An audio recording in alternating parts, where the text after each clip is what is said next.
family-owned shop in Loganville, Soesby's Garage, for all your automotive repair needs. We service all makes and models, foreign and domestic. We repair engines, alternators, brakes, alignments, AC systems, and more, using certified technicians with over 90 years of combined experience. We also offer same-day service for some repairs. Soesby's Garage, 200 Bay Creek Road in Loganville. Dependable, honest, and fair. Look us up on Google or Facebook. We'll take good care of you. Broadcasting live from the Subaru of Gwinnett studio inside the Sonesta Gwinnett Place Atlanta Hotel. It's time for Case in Point, presented by Paradigm Security Services. We are the cornerstone of security in the Southeast. Hey everybody, welcome to Case in Point, presented by Paradigm Security Services. I'm your host, Rick Strawn, the president of Paradigm Security Services. And again, we're excited to be with you today on Business RadioX. We're broadcasting live from the Subaru of Gwinnett studio, located in the beautiful Sonesta Gwinnett Place Atlanta Hotel in Duluth, Georgia. In addition to Paradigm Security Services, this show is also brought to you by Soesby's Garage, which you heard a little clip on in the beginning, and the Manna Scholarship Fund. Check them out. It's an awesome fund. It's an awesome job that they do with regard to disorders, eating disorders, and that type of thing. On every show, we feature businesses and organizations in the Atlanta area, especially those that serve Gwinnett County. Please hit that subscribe button while you're there so that we can keep you updated on everything. While all businesses have security concerns, not all are about physical security, and we will touch on that and other related aspects of security through the course of our shows. Our guest today is kind of twofold. Usually I have just people in person. I've got Mr. Jerry Robb, who is the author of a couple of books. TheEndTheBook.com is one of them, with The End the Book. And the latest one is Joey's Legacy. And Scott Fine, who is founder of Joey's Legacy, Inc., which is the nonprofit set up to do what we're going to be talking about here. He's on the telephone from, I believe it's North Carolina, aren't you? Actually, Lexington, South Carolina. Oh, Lexington, South. Well, I was only one north and south off, so it's not too far. But usually what I do is I start off the show by asking who people are. So Jerry, you've been on here before, but remind people who you are. Graduated from North Carolina State, moved to Atlanta, and when I got 63, I started writing books. I've now written 8. The first 7 was a series, a biblical series about prophecy. And the last one was about Joey's Legacy. That's how I got to be an author. And this is just a fantastic organization. I'd never even heard of them a year ago. I didn't even know this was an issue in the veterinarian industry. So it's been a real eye-opener to me. That's awesome. Well, Scott, glad to have you here and finally get to talk to you. Tell us a little bit about who you are and what you do, where you got into this. So, born and raised in Miami, lived most of my life in Florida. Just moved to South Carolina August of last year. We lost our dachshund, Joey, in June. Actually, it'll be 4 years this month. As a result of veterinary malpractice, we decided to turn probably one of the worst days of our lives into a place of comfort for those that who also had loved ones that met the same fate. So we formed our 501c3 nonprofit, Joey's Legacy, and we started attracting people from all over the country who had similar experience. I started to put together a team of veterinarians and animal law attorneys, which took a little while. But I'm happy to say we have a team of 9 veterinarians and over 50 attorneys. We have at least one attorney in each state. Awesome. Our vets will review medical records, determine if malpractice occurred. If so, they will work with the attorneys to seek justice through the laws and once in a while through the court system. Well, And I'm kind of the same way. I never really thought about this subject before talking to Jerry about it once he got started after he met you and got talking about the book and all that. It's really a lot bigger issue than what people realize it is. Of course, those that are involved in a moment, they realize how big it is, but, how big an issue is this really? So the good news, Rick, happy to report, is that we do surveys of 100 new members at a time, and consistently over time, between 80 and 90 of them tell us that they have never had a bad experience with a veterinarian. They love their vets. They love the care that their loved ones get from their vets. They consider their vets, some of them consider their vets part of their family, and they hold veterinarians very high regard. Now, the other 15 or so out of 100 have had a bad experience. The experience might be a dispute over veterinary costs. It might be disputes over type of treatment, flea and tick issues that are common nowadays, and then veterinary drugs that are controversial. And then there are those that come with allegations of the vet killed my dog or cat. And out of that group, I would say about 60-40, 60% of them provide medical records, which our veterinarians review and determine that, in fact, there was malpractice that occurred. And the other 40% or so are just pet parents that are angry, upset, depressed about what happened to their loved ones, and they just want to lash out. And of course, veterinarians, the easiest one to lash out to. So, but our vet team determines that there's basically nothing to see here. So that's pretty much the breakdown. But the good news is almost 85% of our 2,400 members have told us that they're very satisfied with their veterinarians. Well, and that's great. I've basically been the same way in my past, but I do know that there are issues. You mentioned about the malpractice. What is the difference in veterinary malpractice and veterinary negligence? Which I was unclear about until recently. One of our attorneys actually explained it.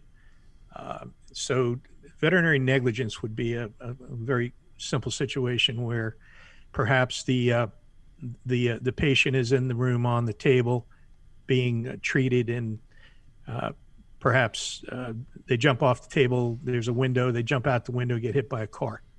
That would be a negligent, an act of, the veterinarian would be negligent in that case.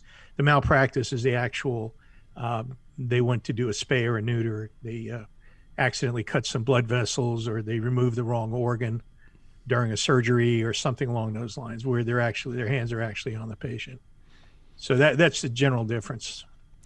Well, I've been reading in the book, and there was an interesting case where the veterinarian had dropped a tool inside the animal, I believe it was a dog, and then had kind of wiped the records, claimed it was something else, and they had what do you call the biopsy of an animal? A necropsy after death. Yeah. I don't know whether Jerry or whether you tell us about that situation to give people an idea of some of the things that happened. Yeah, this was a situation where a dog went in for not minor surgery, but it was abdominal surgery of some kind. And from what I understand from the story, they called the lady and told her that her dog had died during the procedure because it was so eaten up with cancer, they had to just sew it back up, which was the first she'd heard of this. So she went to get the dog, took it to a veterinarian school, had the... She insisted on having a necropsy done. She did. Okay. And she went to a vet school, and the doctor actually offered to do it himself, but she said, no, I'd rather have somebody objective. Which is a good idea. Right. And when they did the autopsy of the dog, they found that it didn't have any cancer whatsoever, but that the intestine was severed because, well, once they went to court, the vets admitted that somebody had dropped a scalpel into the body cavity, excuse me, and cut the intestine in two, and the dog bled to death. You know, that's unbelievable. And my understanding from reading in the book is a lot of this, happens, or when a lot of this type of thing happens, they have a tendency to basically redo their records, wipe the records. How does the veterinary industry handle this? As far as I know, there's a board that oversees the veterinarians, just like boards that oversee the regular doctors, MDs. How do they handle these situations, and how do people go about dealing with it? I'm gonna let Scott answer that one. Okay. There are two areas of focus in Jerry's book. The first area deals with veterinarians that are not truthful and transparent with their clients after the demise of a patient. They concoct stories, make up whatever they have to make up to cover their negligence, to cover their malpractice, and hope that the pet parent will buy into it and just go away. When they come to us, I call them bad actors because of the deception involved. Mm-hmm. We're all human. We all make, errors, Yeah. and things happen, and we can handle it. But what we have a hard time handling is being lied to and being demoralized and denigrated after we've just lost a family member. That just exacerbates the problem. And that's where Joey's Legacy and our attorneys can step in and, pursue the veterinarian for, in many cases, for fraud, misrepresentation, concealment. The other issue, to your point, Rick, are the 50 boards of veterinary medicine, one in each state, who have a history of protecting and coddling their colleagues when their colleagues are accused of malpractice. Many of those cases are just dismissed summarily when the complaints are filed. And those that manage to get to the final step are treated very leniently. The veterinarian will either have the case dismissed at the final hearing, or the punishment will be so light, perhaps a year of probation, which doesn't stop them from practicing. Maybe $1,000 fine, $1,500 fine. And the real problem is those that are serial offenders that appear in front of their vet boards multiple times, like Joey's vet is. Joey's case was the third sustained complaint against this veterinarian in 6 years. Wow. In a 6-year period. And each time the board did not increase the punitive action in an attempt to deter the misconduct. As a matter of fact, in Joey's case, they actually dismissed the practice below the standard of care charge against him. And he was just tagged with a record-keeping violation, which is akin to a jaywalking ticket. That's unbelievable. So they refuse, basically, the vet boards, generally speaking, by and large, refuse to discipline firmly and fairly as they should.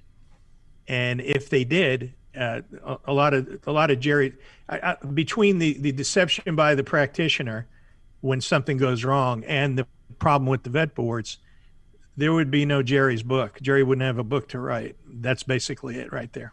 Wow.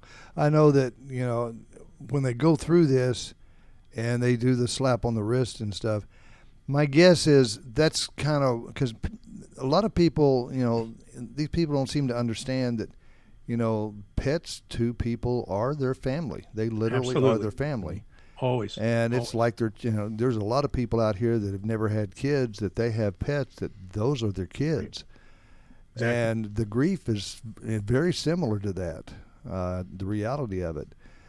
I guess what y'all are kind of in the process of making it so that there are a change in the value. What I'm looking for, the value that the courts and all put on the dog is just like it was a chair or something like that. Whereas, like, maybe it's worth, its value is $125. They want to give you $125. Malpractice member died. And that's what y'all are fighting against, or one of the things. Exactly. All the years we were indoctrinated, BS'd, better way to put it, by the veterinary propaganda machine that pets are property. We have to see them as property. And if something goes wrong, maybe if you're lucky, you'll get $100 in court. Nobody ever challenged that on a wide-scale basis like Joey's Legacy does. And with the advent of Joey's Legacy, we've been able to bring a lot of this to the forefront. We've been able to publicize a lot of it. Jerry's book is doing a great job of bringing a lot of this out in the open, exposing all the nefarious conduct by this small subset of veterinarians. And this documentary that Jerry will talk about here, I'm sure, in a few minutes, is going to really go a lot farther in terms of communicating everything that needs to be communicated. Until things change on a wide scale basis, and as soon as the landscape of veterinary injustice is reformed, we felt the need to bring this out and expose all of this to the public, to make pet parents more aware of what's going on so they can better advocate for their loved ones, for their family members. And they know by doing this, they know where to go, at least reach out, and then they can get further directions from you or Scott, or really by reading the book, they can find out a lot. Yes, correct. Well, speaking of the book, how are book sales going so far, Jerry? I have to say, to my surprise, because I thought it is a niche market, they're going great. There's a lot of pet owners out here. There's a lot of pet owners like me that has never even heard of this situation, much less the cover-ups. And when people hear it, they have an interest. Most people get their vets from the yellow pages.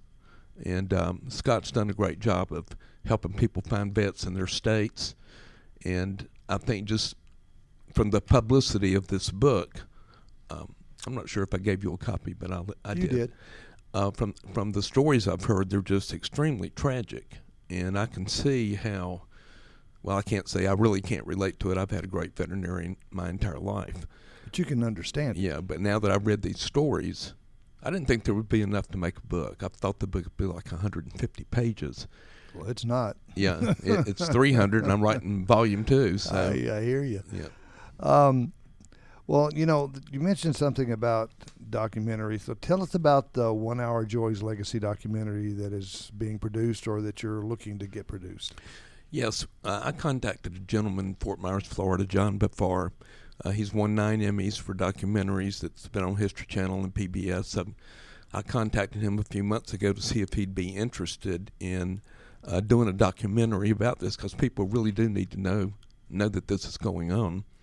And he was. He was very interested, so we talked, and finally I asked him, I said, what will it cost to do a 60-minute documentary for you to take it to Sundance Film Festival, get it sold to History Channel or Animal Planet or whoever?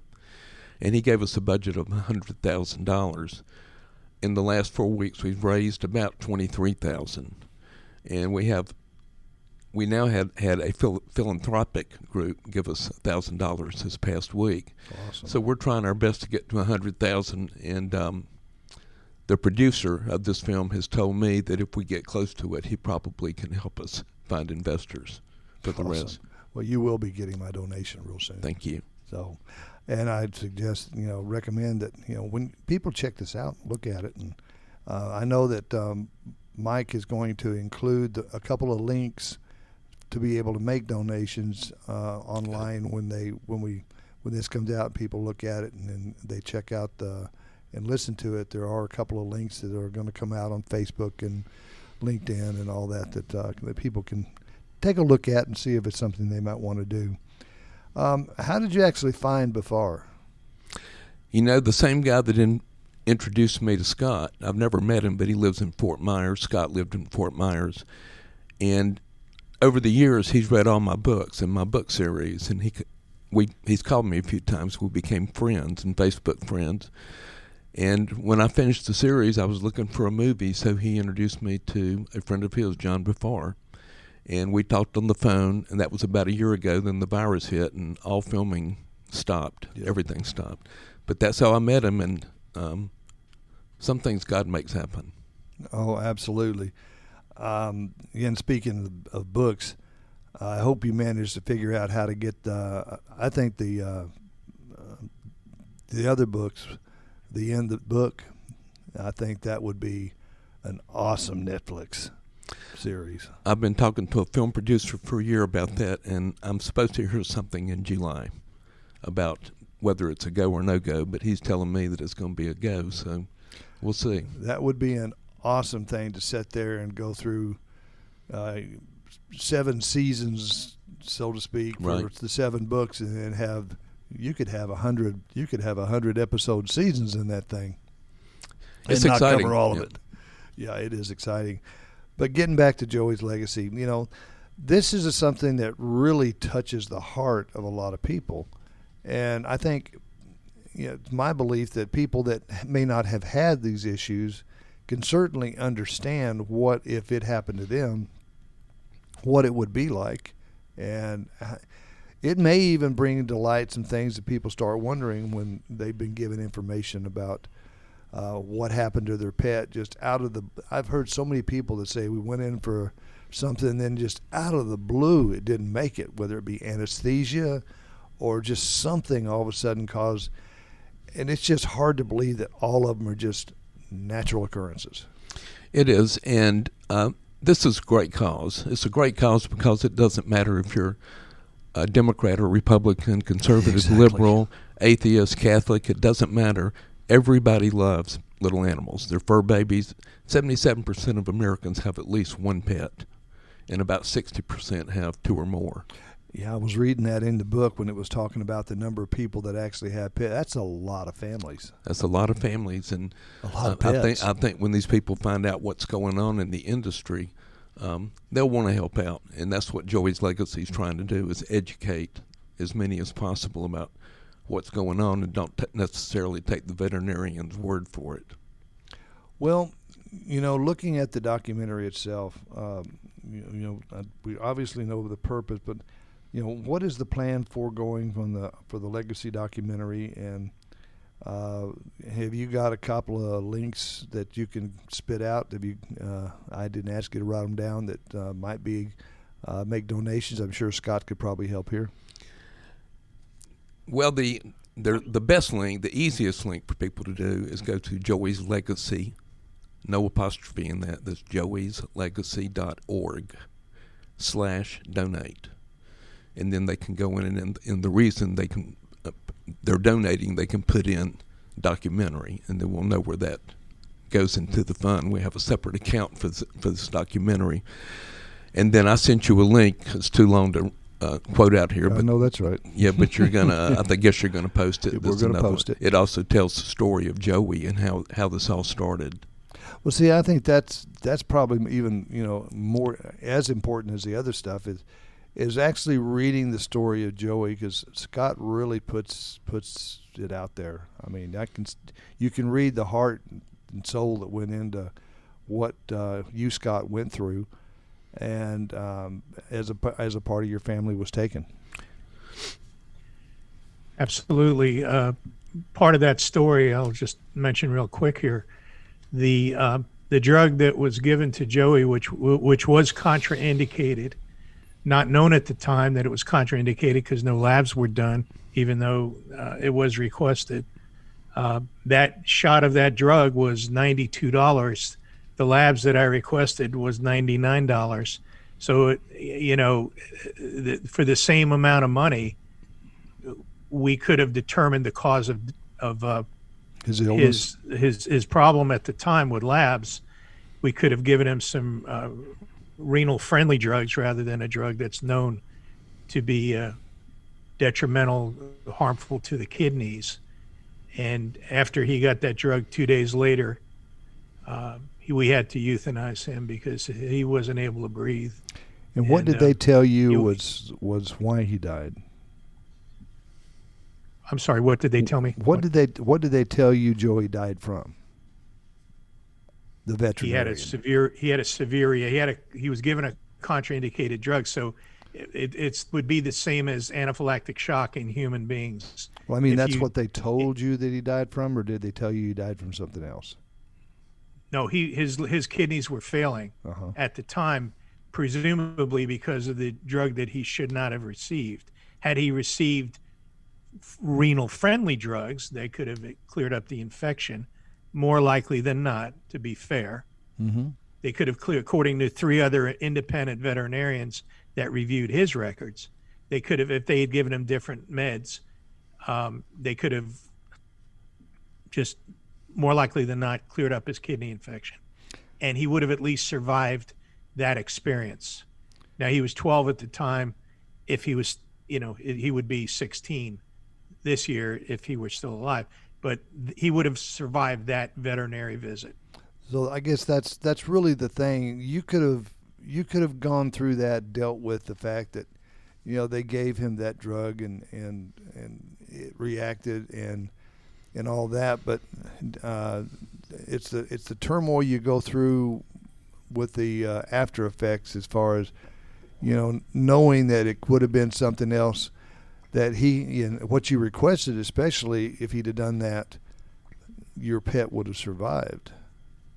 Exactly. And the Florida Board of Veterinary Medicine, after filing my complaint, did find him,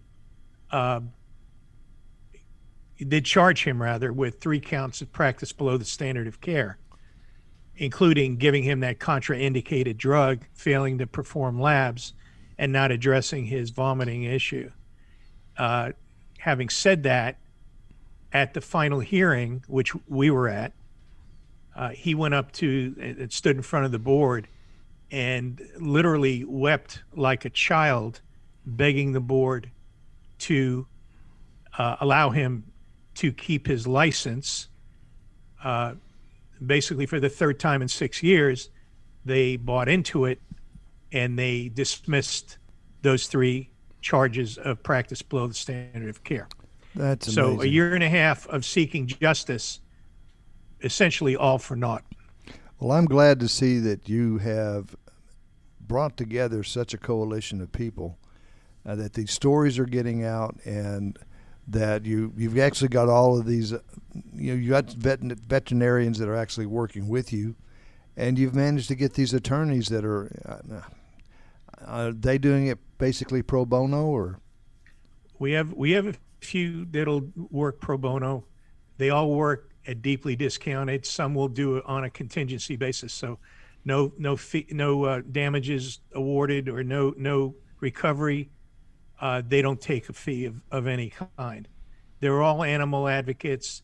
They own horse farms. They own animal shelters. They're all very benevolent people. So away from the law practice, they're all very strong animal advocates, and that's why they're willing to work at discounted fees, basically. Well, we have a lot of those type of people that listen to the show. I've had people on my show that are advocates for pets and for horses and for dogs and helping out there. So that is, it's just great to hear the information about it. And I can tell you another thing, Rick. Getting away from the days of your dog's only worth $100, your dog or cat is only worth $100 in a courtroom. Obviously, I can't discuss a lot of it, but settlements and damages awarded in court far exceed $100. We'll leave it at that. So while we listened to that nonsense all those years, that really was never the truth. It's just stuff we bought into. But Joey's legacy and its team of attorneys have worked hard to bring about a great deal of change so far, and there's much more to go. Well, you stressed that there is a legitimate value to your pet. It's not just a dollar amount. There's physical, there's mental, there's emotional buy-in. That's it's just like you lose one of your children, like I said. Exactly, and now we're seeing more and more cases where emotional damages play in to the ultimate damage award, whereas previously being treated as property by law, pets being property by law, no judge or no court would ever entertain that idea because they're simply property like your cell phone or your car or your boat.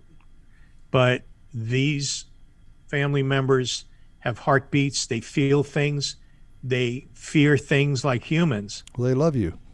They love you and we love it. them, and that's why they deserve a higher perception of value in society, which is rapidly coming. Well, it's fantastic. Real quick, Jerry, tell me about your second book that you're working on.